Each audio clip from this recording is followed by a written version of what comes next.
All right. Welcome to the Sustainably Tidy Podcast, Season 1, Episode 1. I'm your host, Alexa. I'm also the founder of Sustainably Tidy, and I am just so excited to be starting this. It's been something I've been wanting to do for a bit now, and I am just excited to get this started. So let's get right into it. You might be wondering, or you may know, what Sustainably Tidy is. And Sustainably Tidy is a home organizing business that I started in 2020.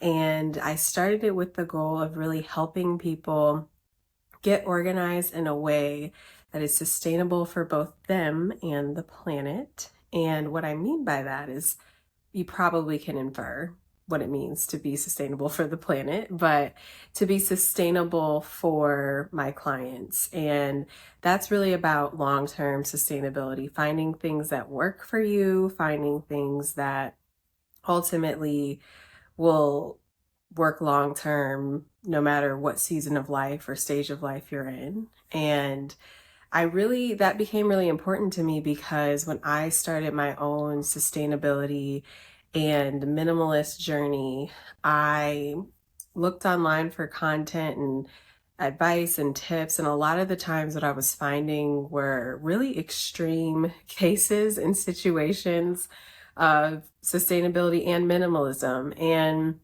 I think that people who are able to live in that way with like just a yoga mat and a fork or completely zero waste, it is so admirable, it is so beautiful, and it's great. I also recognize that that wasn't going to work for me, at least not as I was starting my journey, because that's just not something I had ever been exposed to. And so I really set out on my own journey to figure out how to make sustainability and minimalism work for me. And I was kind of embarking on this at those two concepts of sustainability and minimalism at the same time. But the more I kind of pursued my own journey with it, the more I saw how those two concepts were really actually very intertwined with one another. And that really started to give me ideas as to how to make them play together in my own life. And so I started trying to live with less waste, packaging and plastic. I tried to also reduce the amount of things I was purchasing. I got rid of a lot of things that I owned. And it was just a really beautiful process. And essentially what happened was in March of 2020, my birthday was right before the NBA shut down and everyone said, okay, COVID is real.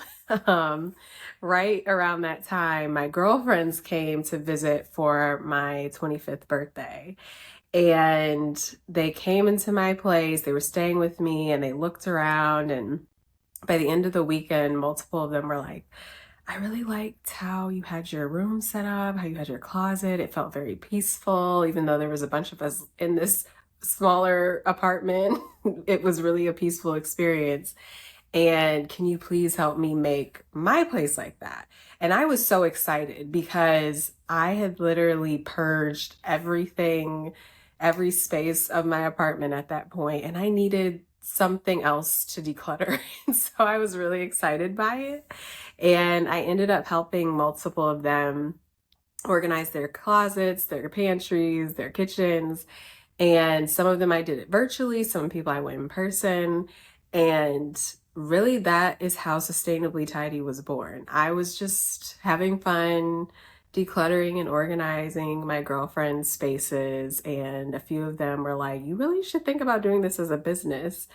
And I at first didn't think anything of it because I've always kind of been this way. So I, kind of assumed everybody could do this type of thing, organizing and decluttering. And I just thought it was something everybody was able to do. And so when I realized that it was more of a gift that I had and my girlfriends were encouraging me, I was like, okay, let's explore this. So that's really how Sustainably Tidy was ultimately born. And now I get to help clients organize their homes and change their lives in ways that really work for them. And that's really important to me. And so that is how Sustainably Tidy was born. And now that I've been doing this for a few years, I really wanted to start a podcast because I can't be everywhere at one time. And also, I found that a lot of times when I'm working with my clients, I am really doing coaching as we're going and talking to them about sustainability and minimalism and healthy living and all these different topics. And they really appreciate it. And they're always telling me I should do something that puts that type of content out into the world. And so I decided to start a podcast so that I can put some of that out into the world. And so that's how we got here. That's kind of the journey of how we got here. And on the podcast, you can really expect to hear about minimalism, sustainability, and home organizing. And you may not think that those three things, those three topics are intertwined, but let me tell you, they really are. And so I'm excited to talk about that, how it's happened in my own life, but also what I do with my clients.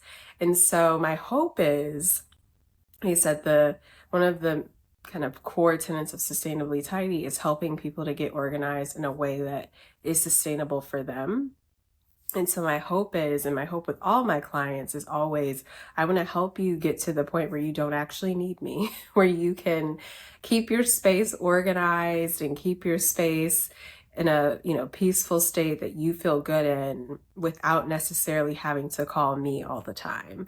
Not because I don't enjoy it. I do love working with my clients, but really because that's the most sustainable option and solution, is for you to be able to do this in your own life in a way that works for you and not to be dependent on someone else. And so I want to give people the skills and the resources and the knowledge to make these changes in their lives from a sustainability and a minimalism and home organizing perspective. So that's what you can expect on this podcast. You can also expect, because we are also on YouTube, so you can also expect to see me organizing, because people want the organizing videos. My sister is always like, you've got to get on to these organizing videos. They're all over TikTok. They're all over Instagram. And I'm the worst with taking photos, like before and after photos. My clients are always getting on me like, did you take a before photo? I'm always like, I forgot. So I'm trying to do a better job of documenting. So this will also be a check for me to, show you guys what I'm doing. So that's what you can expect. And also let me know what you want to see and hear more of.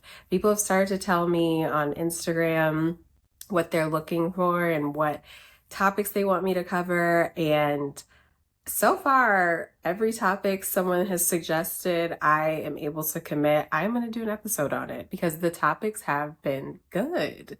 People want to know about really good stuff. And I love it because this is what I would love to help people to learn about, just how to live more sustainably and get organized. So let me know either on Instagram or in the comments what you would love to see an episode on, and I'll do it.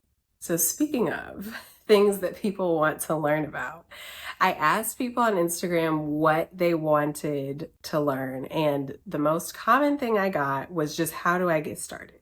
That was the number one thing.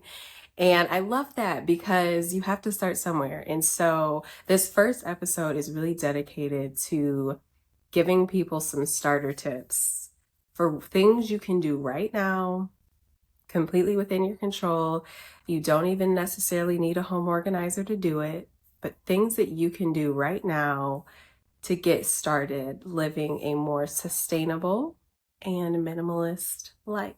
Now, before I get into those tips, I want to talk a little bit about what I mean when I'm talking about minimalism. I think minimalism can mean a lot of things to different people. But on this podcast, and when I talk about it, it's really about living more with less. And that doesn't necessarily mean you have 5 possessions to your name. It means that you only own and keep the things that you love and need. And I think over time, that number of things that you love and need diminishes and gets smaller. At least that's been my experience. But that's at least the starting point, right? Like identifying the things that you love and need and getting rid of everything else. And then from there, dwindling down the things that you own and that you keep. Because minimal living is really about living the best, biggest, most beautiful life you can with the least amount of stuff. And that's going to look different for everybody.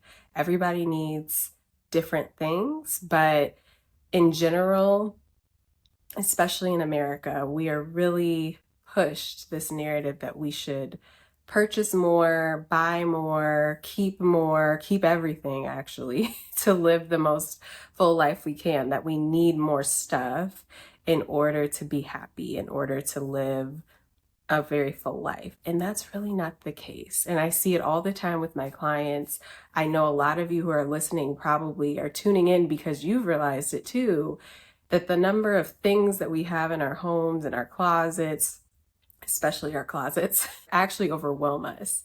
And so, having a feeling of being overwhelmed, I tell my clients this all the time, is really driven by the number of possessions we have in our space, not as much by whether or not it's organized or not. It's mostly, I feel, driven by the amount of stuff we have. So that's what I mean when I'm talking about minimalism and living more with less. And again, it's going to look different for everybody, but my goal is to help you figure out what it looks like for you. And I think people generally know what I'm talking about when I say sustainability, but just in case, what I'm really talking about when I say sustainability is how do we reduce the footprint that we leave on this earth in terms of the things that we use, the resources that we use, the things that we throw away, waste. Like, how do we reduce our footprint? Because everything, and I try to tell my clients to think about it like this, everything that we do creates an impact. We don't always see the impact immediately or even at all, but everything we do has an impact on the earth. And it's our responsibility to try to make sure that we leave the earth in a place that is useful and sustainable for future generations. And it also feels good. I know that sometimes people think sustainability is just like another buzz thing or something to do to get an award, but it does actually feel really good. I didn't grow up thinking about sustainability or sustainable living, but as I've been on my own journey in reducing waste and reducing the amount of plastic and disposables I use, like as I've done that myself, it feels really good. It really does. And so I know some people tune in or are tuning in rather to this podcast because they really want to learn about home organizing and minimalism.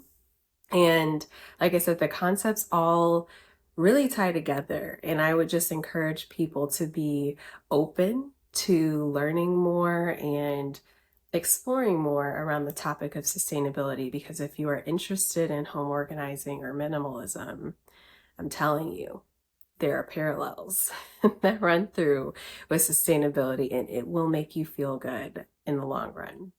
Now, let's get into these 5 starter organizing tips. The number one tip that I have for people that my clients usually don't like it, but they love it in the long term, but they don't like it in the short term. The number one tip is buy less stuff. It sounds simple. For some people, it's much harder to do than others. And so what do I mean by that? In my own life, what I try to do is only purchase things that I absolutely need or have a deep desire for. Now, I'm not talking about I just want to have the flyest fit tomorrow, so I want to buy these shoes and I have a really deep desire to have the flyest fit tomorrow. That's not what I'm talking about. Like, I have been eyeing that pair of jeans or this shirt or this type of shirt for a few months now. And I've given myself time to think about it. I really know the outfits I would use with it. I need that shirt to make this outfit, multiple outfits pop. Like thinking about it over a long period of time is usually my gauge for whether or not it's something I deeply, deeply want. And your gauge might be something else, but I really recommend only purchasing things you absolutely need and deeply, deeply desire. Now, the reason that I use that as kind of like the starter barometer is because it'll automatically weed out quite a bit of things that you're probably purchasing. At least I know with a lot of my clients, when we start with that as the barometer, they notice that they are automatically purchasing less stuff. Because a lot of times what we find, or what I've found with my clients at least, is we're purchasing things because it's easy, convenient, and because we have been taught that we should be able to get whatever we want whenever we want it. And so if you even have like a split second of wanting something, bam, go get it on Amazon, go out to the store to get it. And that's what we've been really trained to do. So the first step with a lot of my clients is just breaking that mindset, that pattern, that habit, and focusing on, okay, what do we really need? You know, like if you run out of toothpaste, by all means, let's go buy some more toothpaste. We need to brush our teeth. If we, run out of toilet paper, by all means, let's go purchase some toilet paper. It's not intended to be something super extreme. It's intended to really cut out all the fluff, all the stuff that we don't actually need to purchase. Now, you might be wondering, why is that relevant? It goes back to something I was saying before, where I tell my clients all the time, I can organize your stuff into pretty nice bins and boxes all day, but that is not going to make you feel less overwhelmed about your space. It might help, but you're still going to feel overwhelmed, because a lot of times when we feel overwhelmed by our space and by the places we're in, it's because there's so much going on in it because of all the stuff in it, that it's just like mental, visual, emotional overload, and we can't deal with it. I've had clients who just literally couldn't deal with their space because of how much stuff was in it. And the minute we, finished our home organizing project, cleared out their space, they were able to function in it again. Our minds and our spaces are definitely connected. And so my encouragement for my clients when I'm first starting out working with them is always, let's focus on purchasing less stuff, because we can't bring everything into your space and expect for it to get organized. I can organize your stuff into pretty bins and boxes all day. It's not going to make you feel less overwhelmed. So we have to purchase less stuff, have less stuff. And I guarantee you, it will make the biggest difference just having less stuff. And it's also purchasing less long term. Obviously, it's good for your bank account and your wallet, but also it will help you maintain the organization long term. So when I'm working with my clients, when I get their spaces into a good place and organized and everything has a home, if they go out and purchase 500 more items over the course of the next year, I'm going to come back and we're going to have the same issue, and so I'm always encouraging my clients, let's buy less stuff. Now, that's also good from a sustainability perspective, because if you think about, everything you do has an impact again. And so anything you purchase, anything you use, it has an impact on the planet. And so, general rule of thumb, if we are using less, it's better for the planet. If we're purchasing less, consuming less, we're using less of the Earth's resources, whether that's fuel for getting things from wherever you ordered it from to you, whether that's natural resources and materials that are used to make the items you're purchasing, and everything in between. Purchasing less stuff is good for the environment, but we are often told we should purchase more. And so that is where it's really a rewiring of our minds. And so if you just start with that concept, of let's only purchase the things we need and deeply, deeply desire. It's a good start. And we'll get into how to take that deeper. So that's tip number 1. Tip number 2 is declutter a little bit often. So when I work with my clients, let's say we're doing a pantry, which is my favorite space to do in somebody's house. If we're doing a pantry, I will pull all the items out of the pantry, every single one, and we'll go through item by item. Sometimes it's just me because my clients sometimes can't do it, can't get into it. It's too much. But I love to do it. So I'll go through every single item. What's expired? What aren't we going to eat? What can we donate? What needs to be thrown away? Like, we go through every single item and then reorganize what we actually want to keep. Now, that is very overwhelming. Like I said, for some of my clients, it is super overwhelming to pull everything out, see all the stuff there. Like, people get really overwhelmed by that, and I get it. So that may not be the best place for you to start, right? By pulling everything out, going through every item. What you can do and what is feasible is starting with a small section. So for example, if your office is overwhelming you and you just feel like there's too much stuff in it, you can't think, you can't concentrate, you can't focus, whatever.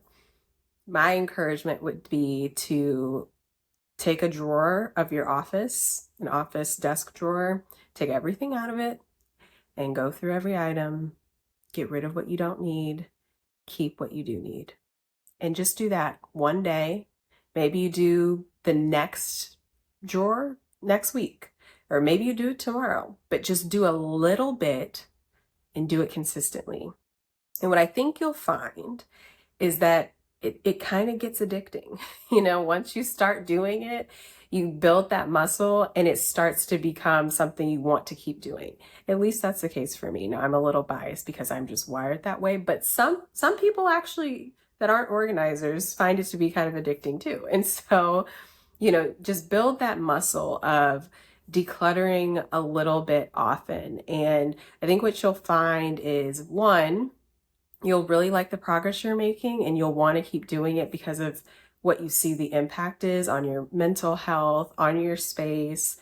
And then also, I think you'll identify like, okay, maybe I can do a little bit more next week. Maybe I could do 2 drawers, or maybe I can do the whole desk, and just bite off a little bit and do it consistently. That's my second tip for people that are looking to do this on their own. Now, obviously, if you hire a home organizer, you don't necessarily have to go at a slower pace or go at doing a little bit often. But if you really want to just figure out how to do this on your own, start to live a more sustainable life, start to get your space organized, I think this is a great place to start. And I really, really can't stress enough, it is going to change the way you look at what you keep.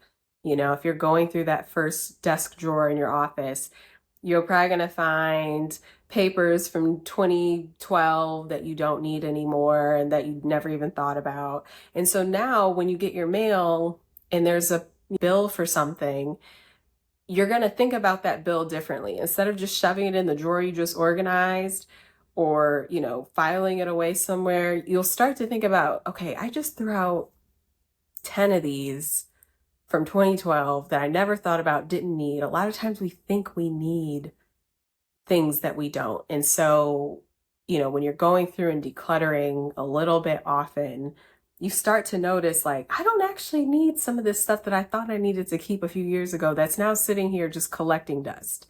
So it really starts to help you build that muscle. And I can't stress enough. I think it'll do a lot for you in a relatively short period of time. So declutter a little bit often. My third tip for you is to adopt this really key principle that everything needs a home.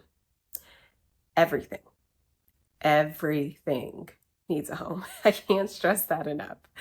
When things don't have homes, that's how clothes end up in drawers that they shouldn't be in. That's how the Peloton bike becomes a storage rack. That is how, kitchen appliances end up in the dining room. I mean, when things don't have a home, they end up somewhere, but it's not where they're supposed to be. And so adopt the principle that everything must have a home. And as you're doing that decluttering a little bit often, I think this is a great principle to adopt with it. If I keep this item, where is it going to live? I think about that anytime I go to the store, anytime I go think about buying anything. I think about, where will I put this if I purchase it? Another really good example is anytime someone's trying to give you free stuff. I know so many people that I love that just love to take free stuff. And I get it. It's free. Why not? And I totally get, wanting to take the free stuff. But really think about, where is that item going to live when it comes home with me? And if you can't think of a place for it to live, maybe we shouldn't take it. Maybe we shouldn't purchase it. So for that's something to think about when you're bringing new items into your home. Now, for items that already exist in your home, I think it also helps you to declutter, right? If there's a bunch of stuff you don't actually have a home for, might be time to get rid of it. So when I'm working with my clients, closets, this is a big, big thing with closets. I tell my clients all the time, we are going to work within the confines of the space that you have, period. If we have space in the closet for 50 items to hang on the clothing rack, that's how many we're going to keep. If we have space in the closet for 20 pairs of shoes, that's how many we're going to keep. We have to limit ourselves because we are told not to. We are told to just keep buying, keep purchasing. And again, when you just buy stuff and bring it into your home, it doesn't have a space, it just builds up and it creates that overwhelming feeling in your space. And so I'm always telling my clients, we're going to work within the confines of what space you do have so that every item in it can have an appropriate home. So think about that anytime you're thinking about buying something or picking up that freebie that someone's trying to shove into your hand. What home will it have in my home? And if it won't have one, let's maybe not take it or buy it. So that's the third tip. The fourth tip is that like goes with like. Sounds pretty simple, but like items need to be together all the time, period. Clothing needs to be with clothing. Silverware needs to be with silverware. Kitchen appliances need to be with kitchen appliances. Pots and pans need to be with pots and pans. When you're mixing and mingling different items for different uses into the same space, it creates confusion for you trying to maintain some sort of organization. It also creates challenges with actually getting your space organized to begin with. So I'm always encouraging my clients, let's look at this cabinet. Let's look at, the items that we want to keep. I put all the items that are similar together and we find a home for those items that are appropriately sized. So for example, let's say we're keeping 20 t-shirts. 20 t-shirts are being kept in my client's space. I'm looking for a drawer that will fit those 20 t-shirts, nothing more, nothing less. Finding the right sized home encourages you to keep up with the organization, right? Because if t-shirts can only fit in this box and we're committed to only keeping the t-shirts in this box, then we can't bring 20 more t-shirts into this box. It won't fit. Or if we bring a new t-shirt into the box, we need to get rid of a t-shirt. Which brings me to the fifth tip, which is often very challenging for folks as well, but it will change your life. It's the 1 in, 1 out rule. When you're trying to get organized and you're getting rid of stuff, sometimes you will realize you do need a refresh in something, or just, going through life, you may realize you need to purchase an item. 1 in, 1 out. If you bring an item into your space, you've got to dispose of an item. It doesn't have to necessarily be the same item. I encourage you to try to do that as much as you can. So for example, if you do purchase a new t-shirt that you love and think is beautiful and want to wear all the time, I'd encourage you to get rid of a t-shirt. If you bring a new kitchen appliance into your home, maybe you're a chef and you love to cook and it doesn't make sense for you to get rid of another kitchen appliance because you actually use all of your kitchen appliances. But bring something into your space that's new, take something out of your space. It'll help with keeping the items that you own at a manageable level. Again, really getting at that minimalism topic, getting at the sustainability topic, and also keeping your space organized. So one in, one out. I know it's not easy, but it gets easier over time. It also, I've found with my clients, really makes people think about the purchases they're making. Do I love this t-shirt more than the other t-shirts in my house? Because I'm going to have to get rid of one of them.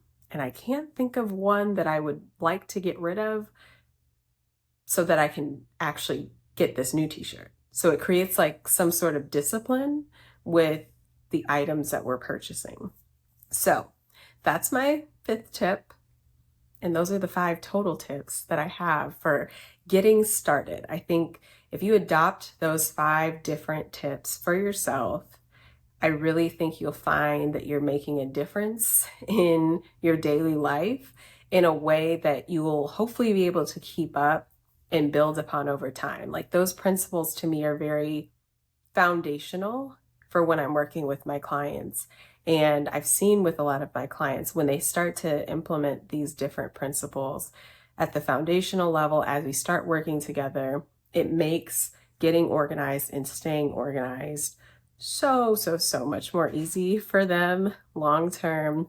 And it makes them feel like they're actually seeing a change in both their mind and their space, because so much of this is really about mindset and shifting and clearing your mind and the habits that you might have. And so like I said, I can organize people's spaces all day, but my goal is to make sure that people can, 1, maintain it and keep it up, and then 2, hopefully be able to do it themselves after working together for a period of time. And so much of that goes back to how you mentally view your space and possessions and items.